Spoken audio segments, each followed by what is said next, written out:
Laisse-moi te dire quelque chose d'étrange sur la lecture à l'ère du contenu.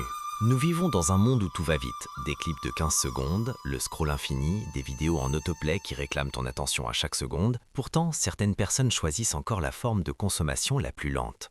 Ils s'assoient avec des pages, ils absorbent des mots, ils pensent en chapitres, pas en clips. Tu connais peut-être quelqu'un comme ça, peut-être que tu es quelqu'un comme ça. Et voici la question qui persiste toujours dans l'esprit des gens. Pourquoi ? Pourquoi quelqu'un choisirait-il de lire quand le monde entier est rendu plus facile de simplement regarder ? C'est facile de supposer que les gens qui préfèrent lire sont simplement démodés ou coincés dans le passé. Mais ce n'est pas toute l'histoire. Sous la surface, il y a toute une psychologie en jeu. Une qui en dit long sur la nature humaine, la perception de soi et la rébellion silencieuse contre une culture obsédée par la vitesse. Parce que vois-tu, pour certaines personnes, lire n'est pas de la nostalgie, c'est de la résistance. C'est le pouvoir de choisir la profondeur quand tout le monde choisit la surface. Parce que, qu'on l'admette ou non, les réseaux sociaux et la culture vidéo ont subtilement redéfini comment nous traitons l'information. Ça récompense la rapidité, ça célèbre le résumé. Et pourtant, ceux qui tiennent encore un livre dans leurs mains sont souvent ceux qui voient plus clairement. Ils lisent sans avoir besoin d'être divertis à chaque phrase. Ils réfléchissent avant de tourner la page. Ils s'immergent avant de juger. Les psychologues ont découvert quelque chose de fascinant. Les gens qui préfèrent lire plutôt que consommer du contenu vidéo obtiennent souvent des scores plus élevés sur des traits comme la patience cognitive, la pensée analytique et l'indépendance attentionnelle. En d'autres termes, ils n'essayent pas de consommer plus, ils essayent de comprendre mieux. Et dans un monde noyé dans la surcharge d'informations, c'est rare. Parce que, soyons honnêtes, la plupart de ce que nous regardons n'est pas juste de l'information. C'est du divertissement déguisé en éducation. C'est un cours accéléré inconscient pour l'impatience. Chaque vidéo, chaque clip, chaque résumé dit « Voici ce que tu dois savoir en 60 secondes ». Approuves-tu? Mais quand tu choisis de lire, quelque chose change. Tu commences à détacher ta compréhension de la dopamine instantanée. Tu arrêtes de penser en points clés. Tu recommences à vivre des idées pour toi-même au lieu de pour une playlist. Et c'est le secret psychologique derrière beaucoup de gens qui préfèrent lire. Ils ont soif d'immersion dans un espace où tout est fragmenté. Ils ne détestent pas les vidéos, ils ne peuvent juste plus se retrouver dans le rythme. Ce n'est pas être anti-technologie ou anti-progrès, c'est refuser de réduire ta pensée en bouchée. Parce que quand tu as vu à quel point il est facile de manipuler l'attention, tu commences à valoriser ce qui ne peut pas être accéléré. La nuance, la complexité, l'ambiguïté, la vérité. Pour certains, la décision de lire vient après une sorte d'épuisement cognitif. Peut-être qu'ils ont déjà tout consommé en vidéo, jusqu'au jour où ça a cessé de nourrir quelque chose en eux. Ils ont réalisé que chaque fois qu'ils regardaient une vidéo, ils ressentaient une pression invisible à en regarder une autre. Ils n'apprenaient plus, ils scrollaient. Alors, ils ont arrêté, tranquillement. Pas d'annonce, juste un retour lent vers les pages. Mais voici ce qui est souvent incompris.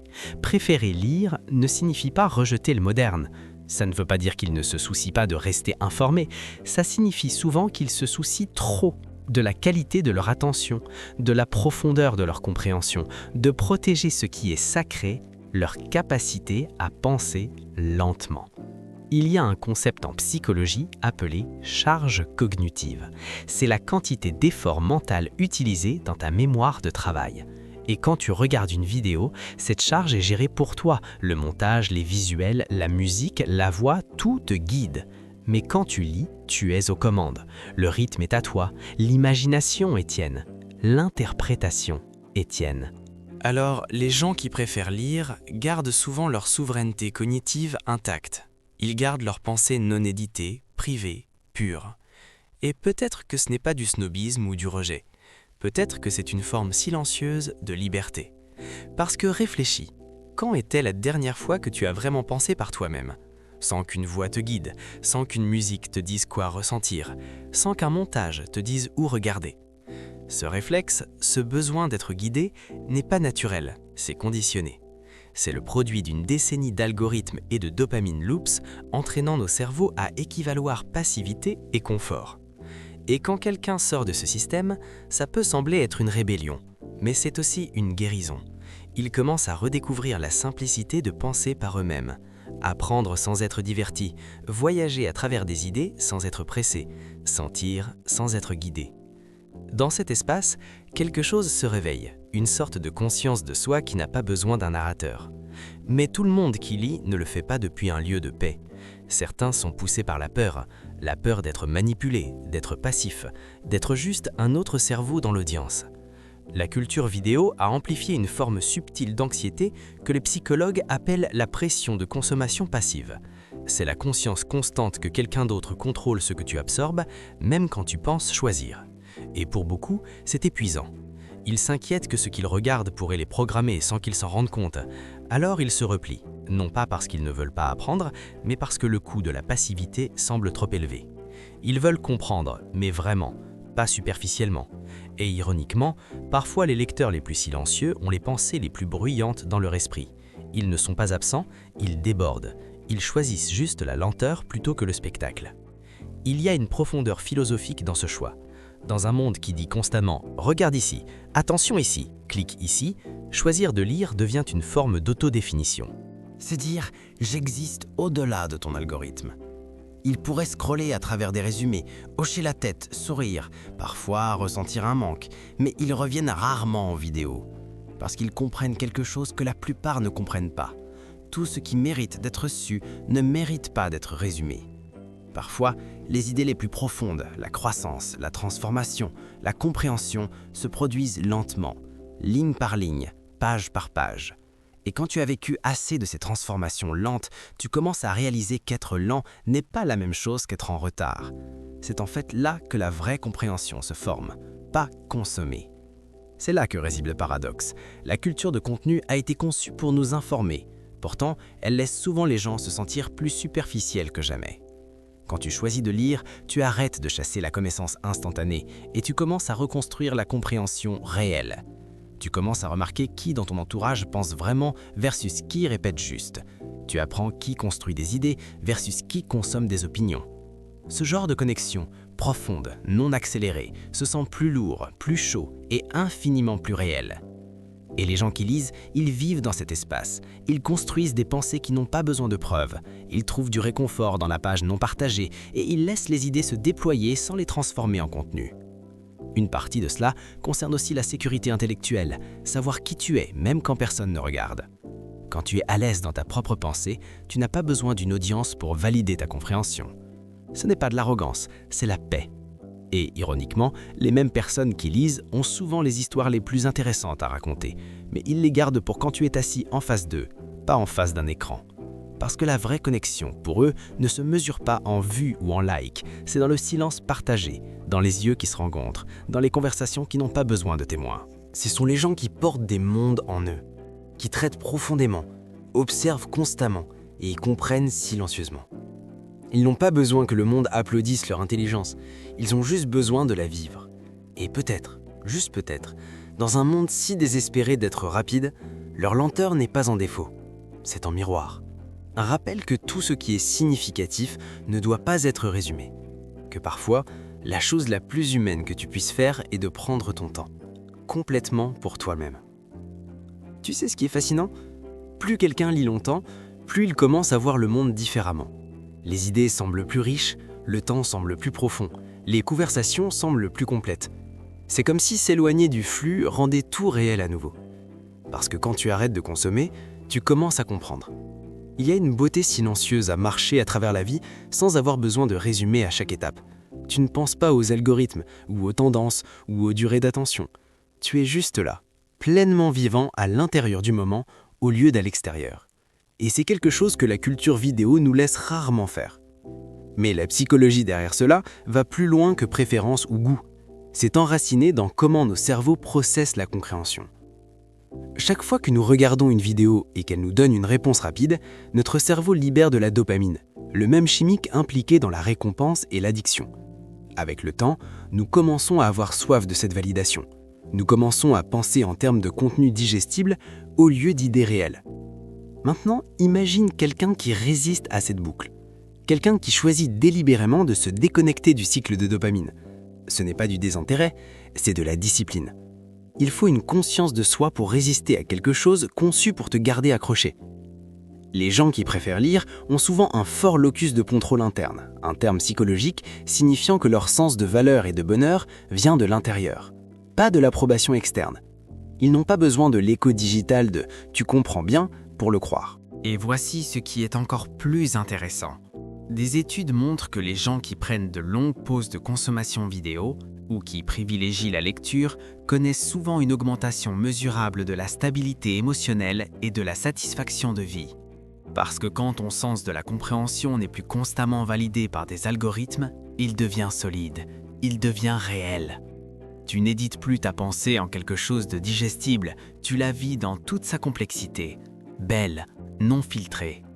Et peut-être que c'est la vraie rébellion, rester entier dans un monde qui récompense les fragments. Mais la lenteur de la lecture ne signifie pas toujours la sérénité. Parfois, elle cache de l'épuisement. Pour beaucoup, le contenu vidéo est devenu un lieu où ils cherchaient jadis la connaissance, mais ont fini par se sentir vidés. Il y a une fatigue émotionnelle subtile qui vient de témoigner des highlight reels de tout le monde, pendant que tu essayes encore de comprendre tes propres coulisses. Tu commences à comparer, même quand tu ne le veux pas. Tu commences à questionner ta valeur, même quand tu sais mieux. Et finalement, certaines personnes décident de s'éloigner. Non par amertume, mais par autopréservation.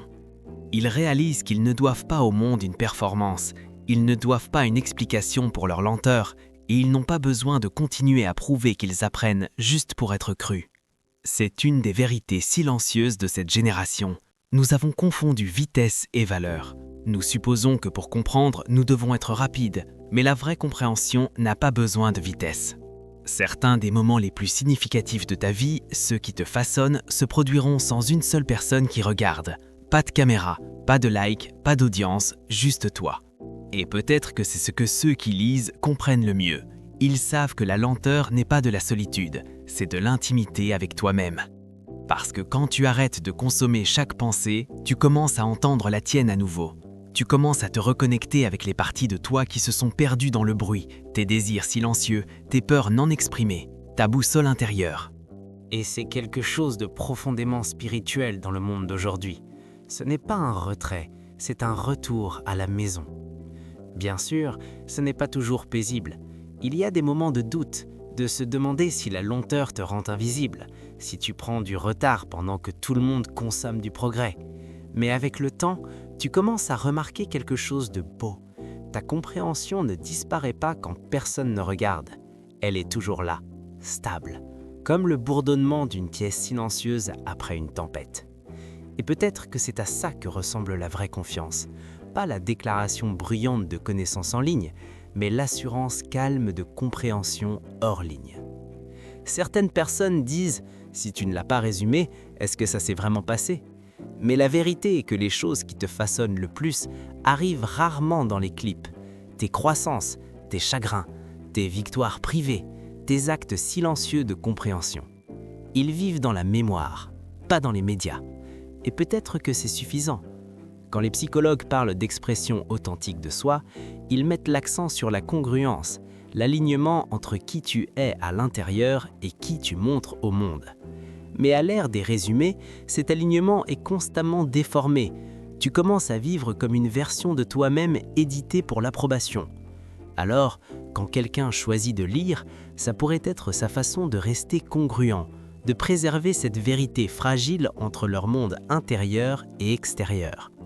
Ils n'ont pas besoin que tout le monde voit ce qu'ils ressentent pour valider que c'est réel.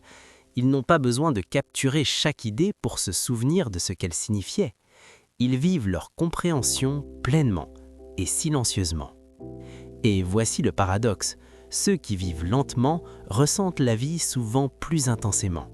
Ils ne sont pas distraits par la performance, ils absorbent des détails que les autres manquent, la façon dont une phrase résonne, la pause avant une révélation, le son d'une page qui tourne. Ils sont présents. Et la présence est la monnaie la plus rare dans un monde construit sur l'attention. Mais parfois, cette présence même les rend incompris. Les gens pourraient les qualifier de lents, mystérieux, même déconnectés. Pourtant, si tu regardes de plus près, leur lenteur n'est pas du vide, c'est de la profondeur. C'est le calme qui vient de ne plus avoir besoin de tout savoir immédiatement pour être compris. Il y a une confiance silencieuse qui vient de ne pas avoir besoin d'être validée par la vitesse, juste compris par quelques-uns. Et c'est ce que les gens qui lisent comprennent le mieux. Ils savent que toute vérité n'est pas faite pour la foule, que certaines parties de toi méritent de rester intouchées par les algorithmes et les opinions. Parce qu'une fois que quelque chose devient viral, ça cesse d'être purement tien. Ça appartient à l'interprétation, au jugement, à la tendance. Et peut-être que certains moments sont trop sacrés pour ça. Alors la prochaine fois que tu remarques quelqu'un qui lit toujours, ne suppose pas qu'ils sont en retard. Peut-être qu'ils vivent juste. Peut-être qu'ils ont trouvé la paix dans les coins silencieux de l'existence, ceux qui ne sont pas éclairés par la lueur bleue d'un écran. Peut-être qu'ils sont ceux qui se souviennent de ce que le reste d'entre nous a oublié. Qu'être lent ne signifie pas être perdu. Qu'être silencieux ne signifie pas être vide. Que parfois, la vraie expression de qui tu es, c'est la patience. Parce qu'à la fin, nous ne sommes pas censés être des performances. Nous sommes censés être des personnes. Et les gens qui lisent, ils nous le rappellent. Chaque page silencieuse, non filtrée, magnifiquement invisible.